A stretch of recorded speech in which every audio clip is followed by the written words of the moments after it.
Advanced Antarctica. Climate crisis.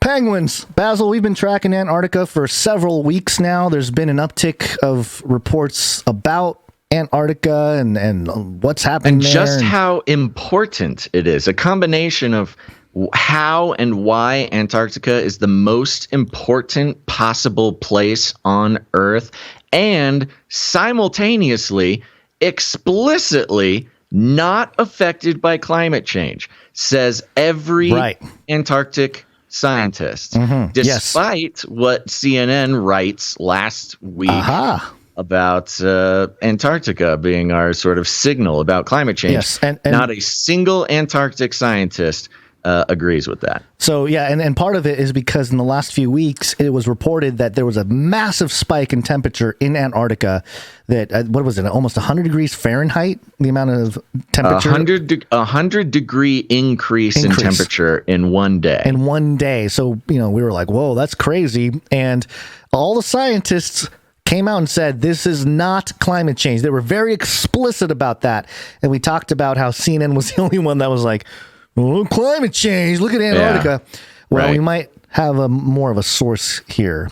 This is South China Morning Post. Okay. Oh, okay. This is an opinion piece. So the country that is jealous that it does not have a claim on Antarctica, so much so that they've been encroaching on Australia's Antarctic claim. Yeah. So they're the ones bringing whatever this is. Yes. And their headline, and this might explain why CNN is, peddling what they are. The headline is Climate Change Action Can't Wait for Ukraine War and Pandemic to Pass. Oh. On March 15th, the 1,200 square kilometer Conger ice shelf in Antarctica collapsed. 3 days later, the Concordia Research Station in Antarctica recorded a temperature of minus 12 degrees Celsius, a stunning 40 degrees Celsius above seasonal norm. Yeah. Out of sight and out of mind, global warming continues to pace weather. No way. We care or notice or not. No way. No way. It's crazy. It's insane, right? We literally reported on like 5 scientists saying like, no, this is not climate change. Stop saying it's climate change. And the first episode after episode after episode had a new scientist trying to calm everybody down. This is not climate change. Antarctica is not affected by climate change. This 100-degree spike in a day, it happens once in a while. This is not climate change. And then CNN and China are just like, it's climate change. It's climate change. That is crazy. It's great. Climate change. Meanwhile, London-based writer James Brittle is trying to get us to focus on, quote, the present average velocity of climate change, the pace at which plants and animals are migrating in response to changing weather. In the U.S., quote, the conifers are mostly heading north, while broad-leafed and flowering trees such as oaks and birches move west. White, I don't know. White spruce. What does west have anything to do with climate change? And if it's a latitude issue. This climate change. Yeah, and oaks and birches. We're talking about birds, right? They're uprooting. They're walking around. We're not talking about oaks and like wood, right? The wood isn't standing up and walking around. Okay, anyway. Well, I don't know if anybody's told you this, but wood does come from trees. Yes, I know. I didn't think trees walk up and move around. Yeah, you saw Lord of the Rings. Yeah, Lord of the Rings. Which, by the way, I made a parenting boo-boo just as a side note. I was trying to show the talking trees to my daughter, my 5-year-old daughter. She was 4 at the time. And I was like, oh, there's trees that talk, just kind of playing with their imagination. She's like, really? I was like, yeah, let me show you. Their head thing. Yeah. So I pull up a little clip, and the first thing that pops up is an aura going, oh, and she's like, ah! I'm like, no, I traumatized my daughter. That's funny. Darn you, J.R. Tolkien. And Peter and Peter Jackson for making a scary thing. Orcs. Dude, that's so funny. I never understood what I'm about to tell you. Okay. My dad sometimes listens to the show. I don't know if he's listening. Dad, if you're listening, I don't know if I've ever told you this before. So this is family airing family secrets on air. We're having a family moment here through the power of podcasting.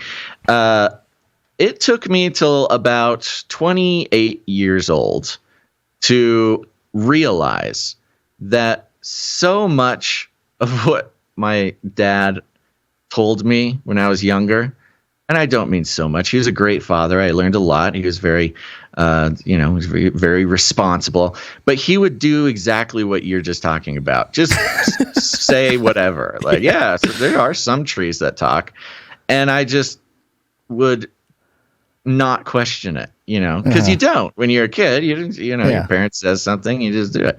And so there were beliefs that I had about the world that lasted until I was 28 years old. Oh my gosh.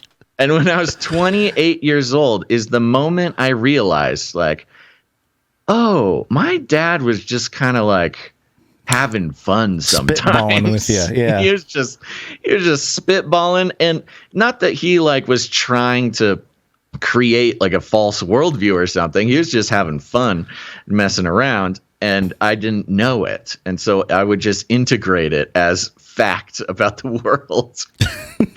And so there you go, Dad. I don't even think, by no means did he think I would ever remember a silly joke that he would make at all. That's kind of how it works.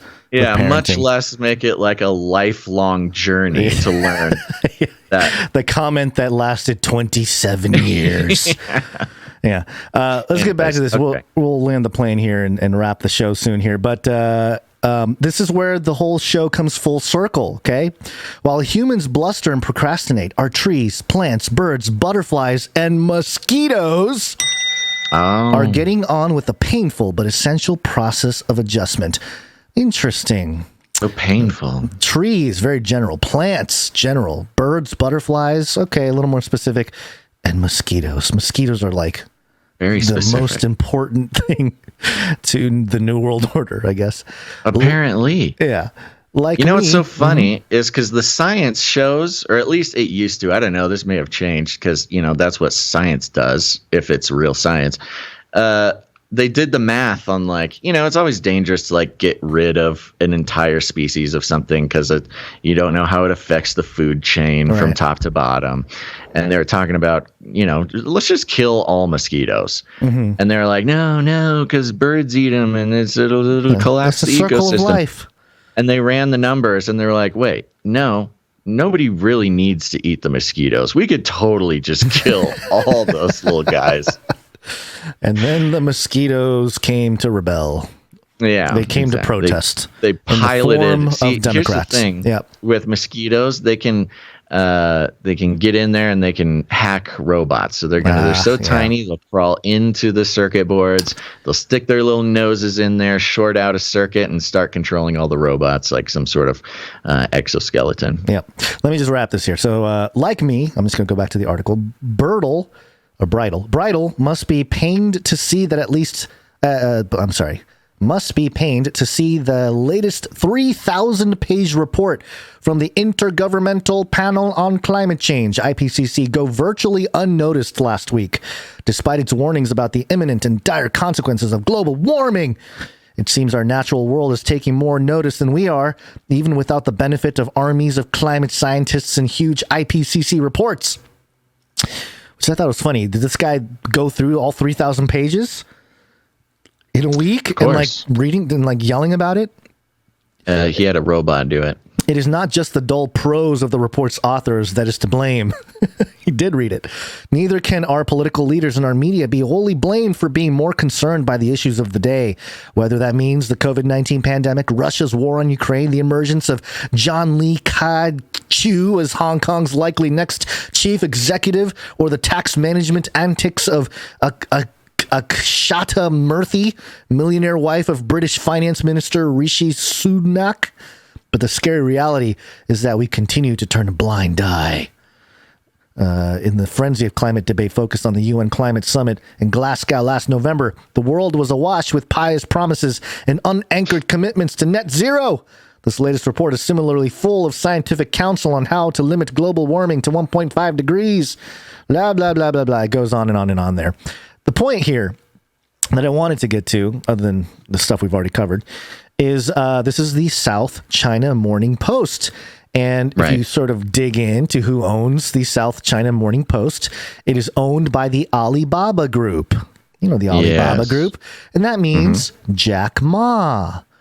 Remember what happened to Jack Ma? Or do we not know what happened to Jack Ma? Nobody knows what happened to Jack Ma. There's been a couple reports, though. Jack Ma, according to punchng.com, African entrepreneurs to benefit from Jack Ma's $1.5 million grant.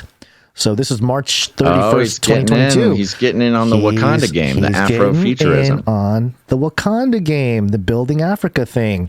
So 1.5 million is not that much money, but it's moving in that direction. And of course, sends a message.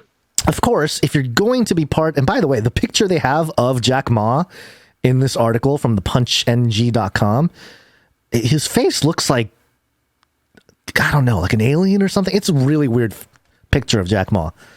I don't know if they photoshopped it to squeeze his head or what, but it's just a very strange image. But anyway, the other Jack Ma update here real quick is from Tinag Pilipinas. I think it's a Filipino outlet. And their headline here, Jack Ma's company to power Binangonan Rural Banks app. So now Jack Ma's getting into the bank app business. They got him, man. So they bank app business on one side, Africa on the other, and we all know everything's moving to Africa. They're going to rebuild it. Wakanda being the propaganda to reestablish Africa. They're going to do kind of like what they did with the Jews in 1948, sort of a pilgrimage to the homeland type of thing. They're probably going to do that with the Black community of America, a pilgrimage back to Africa type of thing. And I think they're going to really try to push for resources and everything else from Africa, but also as the gateway to Antarctica, because, you know, it's one of the South Africa being one of the countries closest. South Africa being one of the gateway cities. Yeah, the gateway city. I think that's what they called it. Johannesburg, I think, is the gateway city. Yeah, where all the goods and everything will flow through to and from Antarctica. So just kind of interesting. This is China's soft play, and it would make sense that this narrative about using all the stuff about Antarctica as part of climate change, to use it similarly to CNN, because maybe they're on the same team doing the same thing. CNN is here not to help us at all, and you don't say. I don't think they're here to but Fox, give us information. Though, Gonz, but Fox. Yeah, that was what about my Brian Stelter impression. It's Foxy, you know. Jimi Hendrix. Yeah.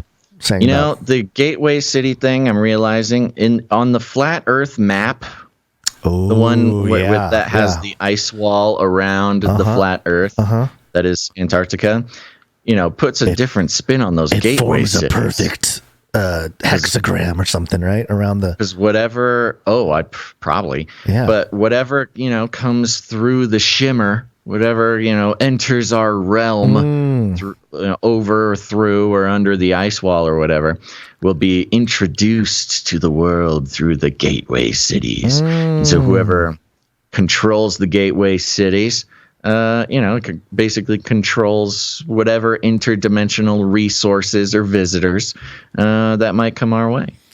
That sounds good. Well, we'll keep an eye and keep track of Antarctica, as we always do. Keep an eye on it. Yeah. Let's go. Antarctica, go first. It's a snowstorm. Antarctica. Ice scientists are penguins. Antarctica, they're opening the abyss.